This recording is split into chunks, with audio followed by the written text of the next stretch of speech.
Hey everyone, welcome back to Finance Rocks. Today's topic for our live stream is tracking all the things. So, how to track your emergency fund, your net worth, and your expenses and income. The inspiration for this was from a client. I had a client recently who asked me this question, and so I thought I would share it with you guys as well. As you have questions, feel free to add them in the chat. It looks like Chris from Heavy Metal Money is already here. Hi, Chris. How are you? I just got your text a few minutes ago, so glad you were able to join. So let's see, the first one, how to track your emergency fund. As I'm going through these, I'd love to hear in the comments and in the chat how you guys track yours. So what do you do with your emergency fund? How do you track it and keep it separate and know how much is in there, you know? So I like to do, well, there's two main ways that you can do this. The first is spreadsheet, which I am partial to. Hey, Andrew, welcome. How are you guys? Okay, so the first option is spreadsheet, and that's what I like to do for my emergency funds. And the second is using multiple bank accounts. So using the spreadsheet. So since we're talking about emergency funds, um, so Chris says spreadsheets nerd. Absolutely, that is correct. I can live with that. The spreadsheet that I use, since it's emergency funds, we're talking about cash for the most part, right? Some people have portions of their emergency funds invested. Like I believe Andrew, I think you're one of those people, right? So it would be a spreadsheet that would include, you know, whatever the sources are for your emergency fund. So maybe that's your checking account, savings account, maybe that's an investment account or some portion of an investment account.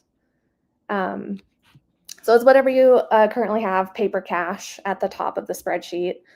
Then I like to subtract out my credit card balances. I pay them off in full each month so that I'm not paying interest, but I do use credit cards.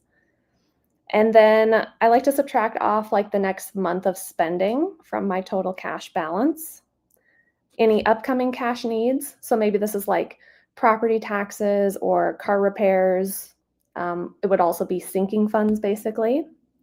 And then I do a negative check. So it's like if my balance is negative at this point, so my total cash balances minus, you know, those things I mentioned, credit cards, 1 month ahead, upcoming needs. If it's negative, then I go into a no spending mode. So this is kind of an easier way than budgeting to be like, oh yeah, do I have enough money? Do I have the amount I want? Yes or no? If it is a positive number, then I subtract out my wants and goals. So this would be like Christmas, travel, any of the like things that I'm saving towards. And then this is my like cash available to spend. So I like to make sure that my emergency fund amount is in there. So that way it's kind of reflected every time I look at my cash balances. I find this is also really helpful for like disassociating your cash balances that you see in your bank account from what you have available to spend, right? Because I think a really common problem people have is to look at that balance in their checking account and be like, okay, that's how much money I can spend. Well, we don't want to be spending all that money most likely. So, you know, having the habit of seeing that and not spending it is great. I would also recommend if you are just getting started saving your emergency fund to set reasonable emergency funds amount in that spreadsheet and then scale it and build it up over time. So like starting with just one portion of the emergency fund and then growing it. So Andrew says, let's see, it's been a while since I've been in here. Used to have some emergency fund invested, but grew up 66% cash and 34% CDs now. Okay, cool. Thank you for sharing that. Yeah, you know, I'm the kind of person, if there's an emergency, I don't want to be fiddling around with selling things and transferring money. I'm a big proponent of having at least a good chunk of my emergency fund in my actual checking account. And so yeah, I think having it readily available is helpful. And then, so what do you guys do for, like, where do you keep yours? Because like you said, cash and CDs. So I'm guessing like high yield savings account, CDs. So, yeah, and then like how you keep track of like which accounts they are. Because that leads me to the next question or the next point of where else can I keep my emergency funds? Well, some people use multiple bank accounts. So this would be like instead of adding up all of your balances in one spreadsheet and saying which of it is your emergency funds, just automatically separating it into different bank accounts. So maybe you have 3 savings accounts and one is for like job loss, maybe another one is for medical emergencies, and then, whatever your particular needs are for savings. I had a client that did this. I had one client, she had like 11 savings accounts, which was kind of wild, but she loved it and it worked great for her. There is some, of course, the downside to that is the administrative cost of setting up and maintaining those accounts and then moving around money between them, right? So that's another thing about like, oh yeah, is this an emergency? Is this an emergency worthy of pulling from that account? Becomes kind of the question. Oh, Chris, interesting. Okay, so Chris says, yup, I have multiple accounts. Okay, cool. Do you mind sharing how many? Do you have more than 11? Let's see. Andrew says, okay, how do I hide? Hide, please. Oh, let's see. It's being a little slow. Okay, Andrew says, yeah, should have clarified. Cash portion is in a high yield savings account. Also have a 1 month in checking, but don't really count that as part of the emergency fund. So maybe have slightly more cash than needed. Fair enough. I like to do that too, having the 1 month ahead kind of in there, because then that's like, it saves you all month from having to move money around and having to worry about like, okay, this one paycheck comes in and then it starts to get low before the next one comes in. So I think it saves a lot of hassle there. Hi, Della. Welcome. Oh, thank you. Oh, welcome to the channel. Okay, great. Yeah, so having multiple accounts. Okay, let's see. Concert tickets can be an emergency. Maybe. I would say probably not, but you can decide. Oh, you have 8 accounts. Okay, interesting. Because, yeah, I have heard that there are some places, or at least one place, and I can't remember the name of the bank, but they would allow you to create multiple buckets basically within the account that weren't technically different accounts, but allowed you to divvy up the money so that way, you could keep track of what of it is emergency fund and which of it is sinking funds and which of it is for whatever else. Della says, in addition to your emergency fund, you need an opportunity fund. I love that. I think that is fantastic. So do you want to elaborate on that, Della? Like what kinds of things people could use that for? I think I know what you're going to say, but I think it would be better coming from you anyway. So, and an opportunity fund. So yeah, I would say right off the bat, like dips in the market, but nobody come for me because I know time in the market beats timing the market. But that would be one thing. But investments of any kind, I would say.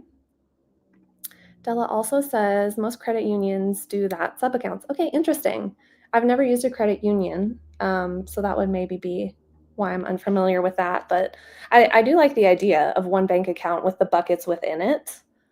And I mean, it can be confusing to the consumer, right? Because there's like the FDIC insurance isn't going to be on each of those buckets.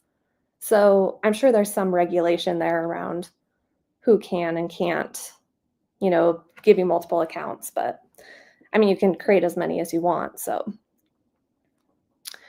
let's see. Anything else on Ally? Ally is a good option for buckets with one account. Oh, cool. I used Ally a long time ago, but it wasn't for a savings account. So yeah, that's interesting. Yeah, I think it is important to have the division between those so that way you can have clarity for yourself. Because I think a lot of people are like, well, some amount of this checking account is for emergencies, but then it's like, how much? And then people will feel guilty spending down money that really should just be like sinking fund money. And then that's the exact purpose for why you have it there.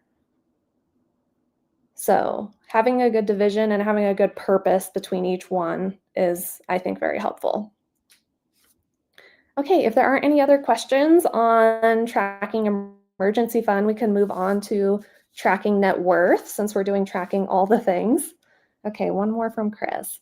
I have an HSA for smaller amount, but if there is something catastrophic, I'll sell from my brokerage. Makes sense. Health savings account. I'll sell from my brokerage. Yeah, there's so many different ways that we can think about emergency funds, right? Like I kind of think about even our paychecks as kind of the first line of defense in emergencies. If you have any kind of gap between your income and expenses, it's kind of like a little baby emergency fund that you're getting every month. So yeah, I like hearing about the different ways that people think about, funding their emergencies. I try really hard not to spend my HSA money just because of the triple tax advantage and basically trying to save it for retirement. In fact, I've never spent any of it, and it's as invested as it can be because okay, all right, clarification. Oh, sorry, high yield savings account. Okay, all right, I'm with you. Yeah, I was gonna say I would be a little surprised, but I mean, people can spend it on medical. That's the purpose of it. So it's perfectly fine to spend it. For optimization, I always try not to spend mine. Plus, then you get, if you have like a 2% cash back card then you can get 2% cash back on the medical expense. So it's like a double whammy of both not drawing down your HSA, but also, yeah, I'm sure you guys are familiar with that. Okay. Let's move on. How to track your net worth. What do you guys do in the chat? I think there are again, two main ways. The first one, spreadsheet. I love it. Can't not be an option. And the second one would be a data aggregation app. So like, Andrew, you were using Personal Capital, right? I think that was a popular one for like net worth specifically. But you can use, I think, YNAB.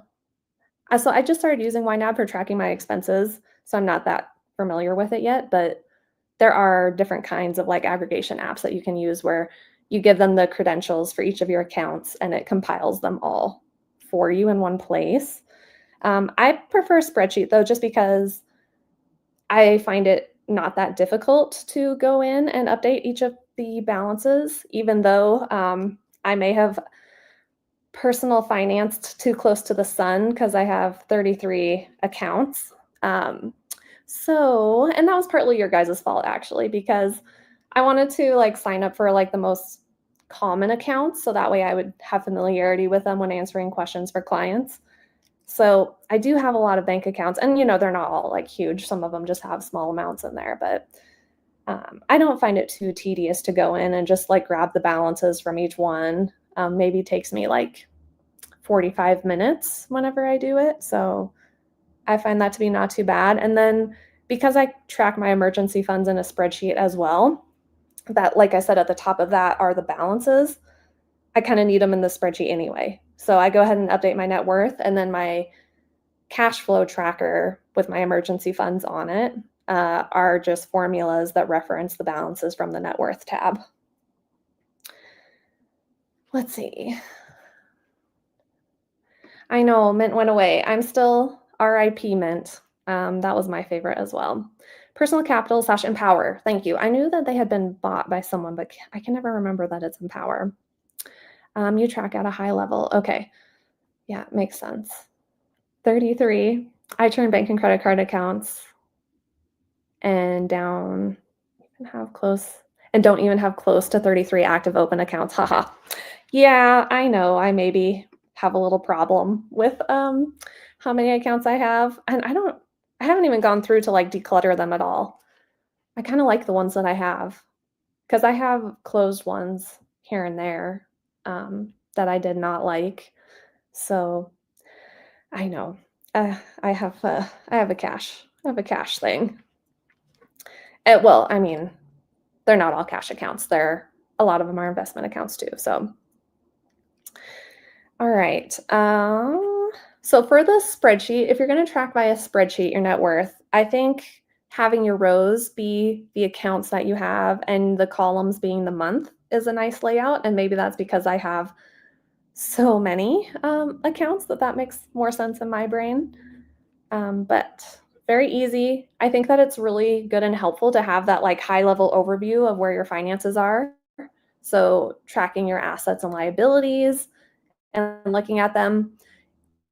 I have found that for people that are motivated by updating their net worth, I mean, you can do it as often as you want. I think that there's people that, just don't really think about it and think it can only really be done once a month. But, if it takes a half hour to do it, I mean, you could do it weekly. And if that's motivating for you, what a great way to keep on top of your finances and to, get that little boost of motivation. I mean, it can also be demotivating, let's be honest. There's times when the market is down or if big expenses have come up, but being in touch with it, I find to be a net positive as far as keeping it going up. Okay, if there's nothing else on net worth, we can go ahead and move on to how to track expenses and income.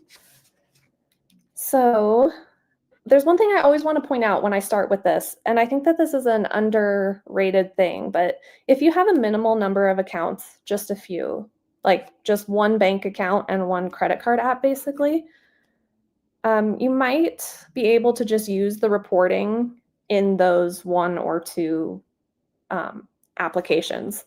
So the two things that you need in order to do that is it has to have reporting. So it has to have like a trends tab or a historical tab or something where you can go in and view the data. And then I find it has to have the ability to change category as well. Banks are doing the best they can to categorize things for us, but I find that they're just not really there yet as far as knowing what the category should be. And so those two things, if your credit card app that you use has those two things and that's your only one, you can just track your spending and income in there. I mean, there's no need for any spreadsheet or anything at that point. The next one that is kind of popular is doing manual/paper tracking. And this might be like a whiteboard. Leroy, who I have had on the channel, puts his on a calendar. So just like on the calendar day, writes what he purchased. And I do think that there is something helpful about writing down all of your expenses, at least for a short time, if you are like just new to, personal finance, trying to, pay off debt and that kind of thing. I believe that it can be helpful in those certain situations. And I personally have used it and found it very helpful to track a particular category that I'm trying to improve. So one would be like restaurants and dining out. So tracking those on a whiteboard, like I find that to be very helpful. Like there was this one time I was tracking and I thought to myself, oh, you know what? I haven't had like restaurant food in like a long time. So I'm probably due for one. And I went and looked at the whiteboard and I had it like the day before. And so that was embarrassing. But, our brains do that. Like we get so caught up in the day-to-day detail that it can be really hard to remember, what our treats have been, what our spending has been. And, if you're going out to eat every other day, like, or multiple times a week, those are habits. Those are ongoing repetitive things that we do that we want to be really aware of and intentional about. I do find that the clients that I've had that have tried to track manually their income and expenses, it doesn't usually last. I had one client who was really good about tracking, and even he would like fall off for a month or two here and there. So I think that it can be helpful in the very, very short term, but I don't think that it's a good long-term solution. Okay, the next option is spreadsheet. And I have done it by spreadsheet, and there's kind of two ways to do it by spreadsheet. Andrew mentioned this. Some banks let you pull in data from other banks into their own tracking. Oh, okay, this is not related. I had just done a cursory glance at this. So some banks let you pull in data from other banks into their own tracking things. Okay, so interesting. So your actual bank might let you aggregate. So are they just hooked into Plaid, do you know, or like some of the other popular aggregating softwares? Sorry, that's a very specific question. I'm not a big fan of Plaid. I've had problems with my connections not being good, even in YNAB. And I found Mint was pretty good, but still not perfect. So, okay, so yeah, that's another option to consider. For your spreadsheet, there's two ways to do it: manual data entry, typing in typing in the expenses as they come in and out, and the other is to pull the data as like a CSV file from your banks and credit cards, and then copy and pasting them into your spreadsheet. And then I like using pivot tables. I know that's a little bit more advanced for Excel, but so those are the popular ways to do it in a spreadsheet. If you're going to manually track in a spreadsheet, I would say you need to have at least date, vendor, amount, category, subcategory, and then if you have any business expenses, having a column that says business expense, yes or no, kind of thing for tracking that. Yes, via Plaid to do the aggregating usually. Okay, thank you. Are there any alternatives to Plaid? Can someone please create that? Because even in YNAB, it's like, come on, update, please. And maybe it's just the banks that I have that don't play that nicely in general, but and I think it's a bigger problem because you're giving them the login credentials, but sometimes they have different login questions, right? Like, have you done it where you enter your login information and it asks you a security question when you're entering it into the aggregating app? Well, it's like the next time they ask you a different security question, it's not going to work because you've only given the aggregating app the one security question. Anyway, it annoys me. I mean, it does bring us to the next one, which is using a data aggregation app, like Mint, YNAB, so on and so forth for tracking those. So let's see. So those were the three: tracking all the things, how to track your emergency fund, net worth, and expenses. We went over all three. Do you guys have any questions? I kind of cruised through that. It's been a minute since I did a live stream, so I think I just wanted to get cooking right away, but let's see. Well, if you guys don't have any questions, I will stay on computer, OFK. Oh, no, wait, not that. I'll stick around and answer any questions if they come up in the comments, but otherwise I'll let you guys go. Thanks so much for joining, and until next time, I hope your finances rock. See ya. Bye. See you. Goodbye. See you. Goodbye now.